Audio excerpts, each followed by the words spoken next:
Reimagining Success, Episode 59. You're listening to Reimagining Success, the podcast where we help you reimagine your future, designing a life and career beyond the 9 to 5 that allows you the freedom, flexibility and fulfillment that you've been dreaming of. I'm your host, Anna Lundberg. Now, let's get started on those dreams.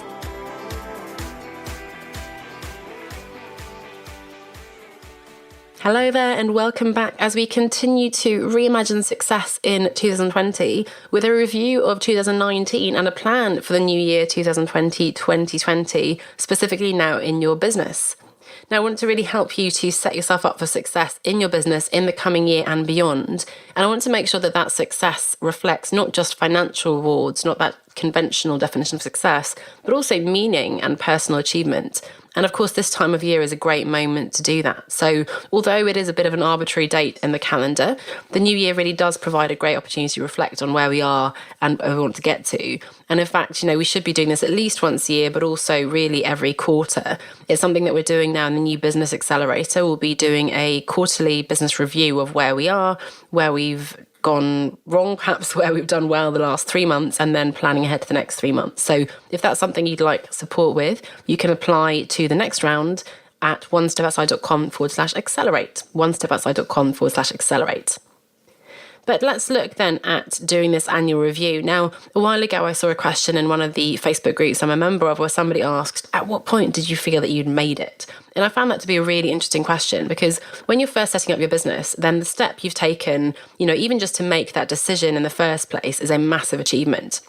Having put your website and social platforms out there can feel like you have made it and ta-da, you're now running a successful business.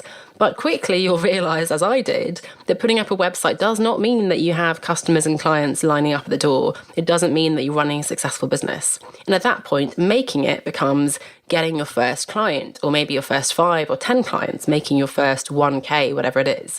After that, of course, you raise the bar as you seek to increase your income even more, maybe to replace your previous salary, perhaps the 6 figures that you had in your corporate world. And then, of course, you're constantly setting yourself new goals. So you might be wanting to add professional speaking into the mix, or launching a podcast, or publishing a book. So there's never a point where you can say, I've made it, and then stop there. Success, however you're going to define it, isn't just that destination that you get to, ta-da.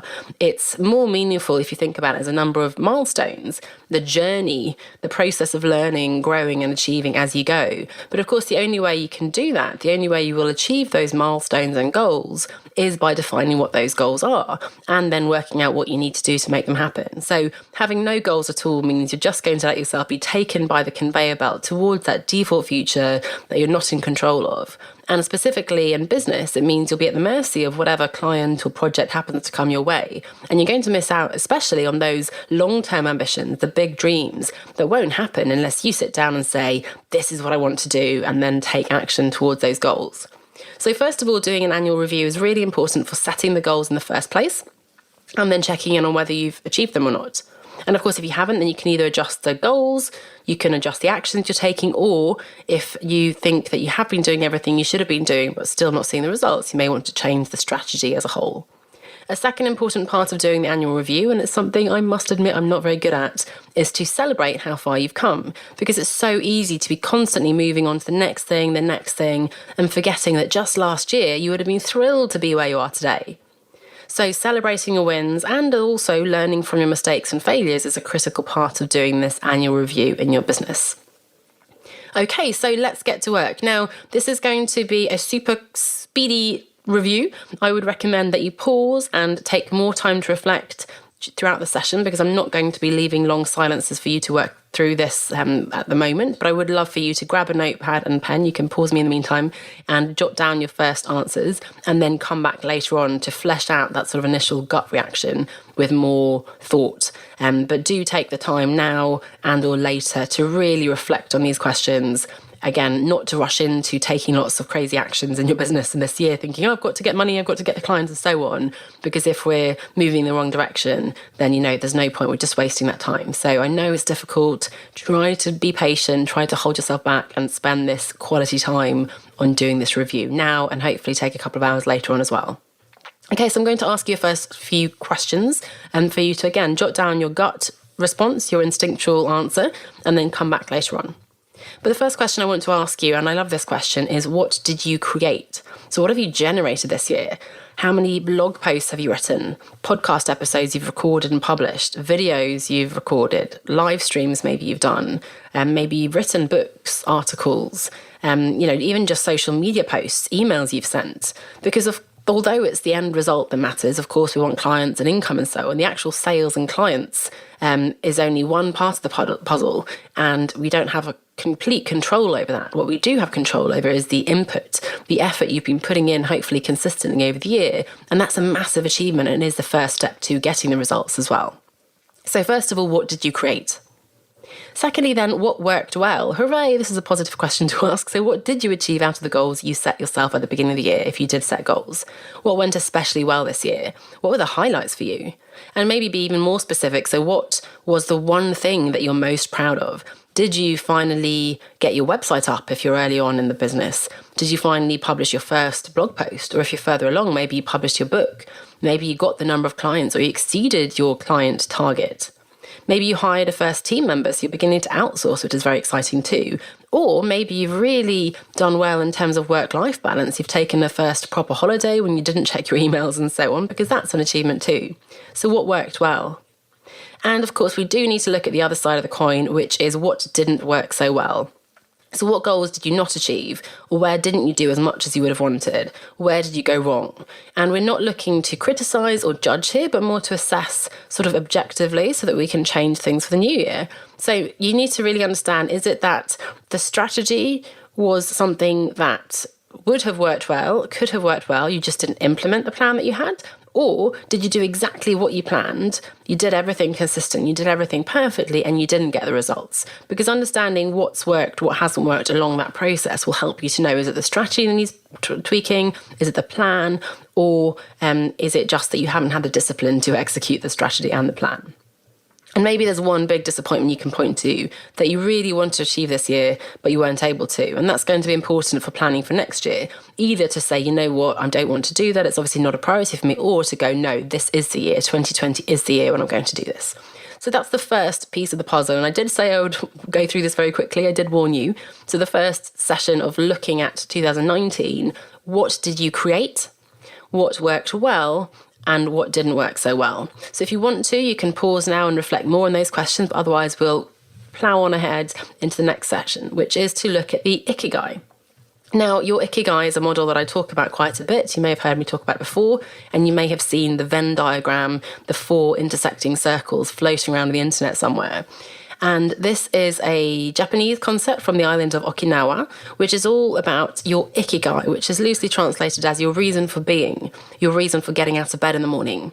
And the 4 circles that intersect are that you're using your strengths and skills, that you're loving the work you do, that you're doing work that you enjoy, that you're doing work that the world needs, and that you're earning money. So skills, enjoyment, contribution and monetization. Those are the 4 puzzles. And I love this framework as something to really check in on where you are in your career and in this context in your business as well. So I want to ask you for each of those 4 areas then, first of all, are you using your strengths and skills in the business as it stands today? Are you in your so-called zone of genius and really making the most of your experience, your expertise? Are there maybe gaps where you will need to do a course or a program or work with a coach to upskill in a particular area? Or are there projects you're doing that just don't fit with your skill set? Maybe you're doing lots of admin and accounting and it just doesn't fit with, it certainly isn't your zone of genius. It's not the work that you should be doing to really generate that work, the clients, the income. Secondly, are you loving your business right now? So you can never love each and every aspect of each and every day in your business, of course, but the goal here is to be running a business, to be designing a business that you more or less enjoy. So are you overall enjoying your work? What are the projects that you're loving, the clients that are a joy to work with? And what are the projects and clients that are not so joyful? Third, are you delivering value to the world? Now, this is a very personal one, and you can define what the world needs in many different ways. It might be thinking along the lines of your environmental impact or contributions to charity, doing pro bono work alongside your paid work, or it might be in more practical terms about whether there is an actual need for the product and service which you're providing, which of course is important not just for the world, but also for you to actually have a viable business. Because if no one needs what you're providing, then you're not going to find any clients or make money. And finally, are you earning the money, speaking of money, that you want and need to be earning? Where in your business are you earning the most? And where are the opportunities to step things up? You may have heard of the Pareto principle, the 80-20 principle, which is that generally 20% of your clients, 20% of your projects are going to be generating 80% of your income and profit. So if that's the case, there may be some clients and projects, some little smaller things that you can actually sweep away without really affecting your bottom line too much. And it may be then that you can focus more on those clients and projects that are generating more money for you. So again, take time to reflect on each of the areas: strengths and skills, enjoyment of your work, value, meaningful contribution, and monetization. And then you can look at where you want to focus your attention this coming year. Not necessarily to, go straight to that magical spot in the middle, but at least to move in the right direction, to be circling in that direction. And finally, speaking of money, this is not a financial analysis, and that's a whole other conversation, a whole other podcast episode. But I want you to, of course, look at your numbers as well. So the three key numbers from a financial perspective are total revenue, expenses, and then take-home profit and salary. Simply speaking, revenue minus expenses equals your profit and salary. So, of course, I would recommend that you work with an accountant, unless you have this expertise yourself. But at the bare minimum, especially if you're starting out, you want to be looking at, okay, this is how much I've made, and then to break that down into where is it coming from, what are the products and services that are generating more, less money, and so on. So in my case, maybe my individual coaching programs, my group programs, and my books, and other projects I do writing, and so on. Then, of course, expenses. It's something we should be looking at much more often, but certainly at minimum, we want to be looking once a year at plugins and software and courses, coaches, whatever we're investing in. Just like, you want to be cancelling your gym membership if you're not using that, for example. You want to be looking at taking out those expenses that you're not using anymore. And then finally, you want to be looking at, what is your take-home profit and salary, because it may be much less than you realise. It's a bit of a shock when we start our own business, but we have taxes, we have all those business expenses, web hosting and so on. And suddenly, even though we're making more money, top line, we're not actually taking that home. So very quick, but those are, three of the numbers you should be looking at. And of course, there are other metrics as well. Maybe you want to look at your website traffic, your email list. Maybe that's something you want to be growing, your number of email subscribers. What else? Your social profiles and so on. So do have a think as well about those concrete numbers. Now, the fact that I'm skimming over this is not because it's not important. It's just that these are things that we tend to always look at in business reviews. And I want to, of course, help you to broaden, reimagine what you're looking at in terms of the business, and look at these broader concepts of ikigai and bucket list goals and so on, and not just the business metrics. But that doesn't mean that those business metrics aren't important. So do please include those in your review. Now, this is a bit fast, I know. And again, I would encourage you to set aside more time, ideally right after this, to continue your review. If this is something you'd love help with, and let's face it, it's really difficult to do this yourself. I can speak from my own experience.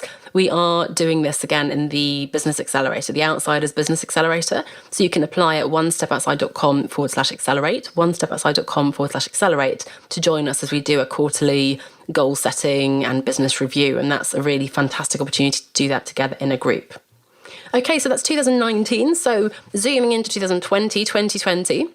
Before we get into specific actions and tasks, let's look at the big picture. And of course, I want to ask you, what does success look like for you in your business in 2020? What's the one big thing that will make the biggest difference? Is it reaching a certain income level? Is it, on the other hand, being able to work less, take evenings and weekends off, take a proper holiday with your family? What are those massive dreams that you'd love to achieve and that would make sense to prioritize this year? Maybe you've been longing to write that book or do more speaking engagements, travel more, travel less.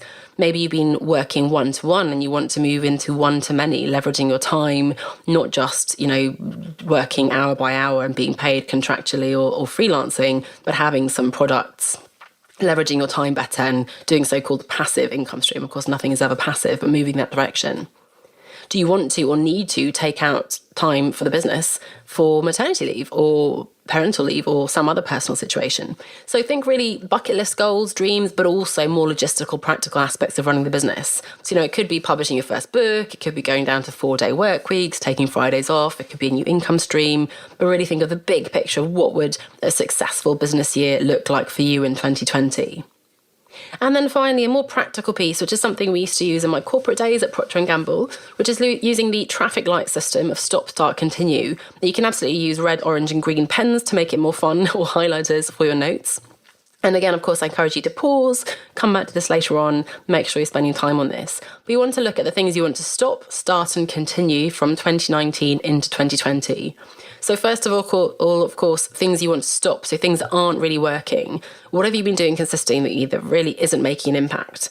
Maybe you've been contacting 100 companies a month and you're not getting any response at all. So something's wrong with your pitch or your targeting. Maybe you have a product or a service that no one's bought. Maybe you're looking at the Ikigai framework. You're doing work that isn't in your zone of genius or that you don't enjoy or that isn't earning you money. So of course, in order to make space for the new things you've identified, the book, the podcast, whatever it is, you will need to take some things off your plate. And I know that's hard to hear, and I know it's something we always forget. We have to take some things off, say no to some things in order to say yes to new things. So very, very important. What are some things you want to stop? Maybe you want to stop working late into the night or on the weekend. Maybe you want to stop saying yes to a particular type of client or project. Stop providing advice for free. So what are the things you want to stop? Then second, there are things that will have been working well in 2019, and we looked at those at the beginning today. So what are the things that have been getting results consistently, where you're seeing the greatest proportion of the clients and revenue coming in? Remember that 80-20, and these are the things you want to keep going. Now, on the other hand, it may be that you haven't yet seen results for something. However, things like a blog, a podcast, and so on will take weeks, months, even years to see results. So some things you may want to continue just because you have to. And you want to continue for a longer period of time before you judge whether or not it's getting results. So do bear that in mind as well. And then finally, what do you want to start? So what are the new projects or actions you want to commit to? Looking at those big picture goals we talked about, what are the building blocks? Maybe that podcast, publishing a book, learning a new skill. Maybe you want to invest, or you certainly should be investing more money this year, perhaps more advertising, better systems. You begin to outsource, hire your first, freelancer maybe to support you. A formal qualification maybe that you need, or maybe a new business coach, a more advanced business coach for you. And then looking at your metrics as well. What are the key opportunities? What are the new things you want to be adding to your daily to-do list to make a difference in your business? Maybe you need to focus more on building your email list, showing up more consistently for your followers who you already have, or maybe getting more active on a new social platform to diversify your presence so you're not completely dependent on one thing like Facebook or Instagram, for example. And of course, what are other things you might want to start? So maybe you want to start saying no to a particular type of project or client. You want to start setting boundaries so that you don't work certain hours or days and so on.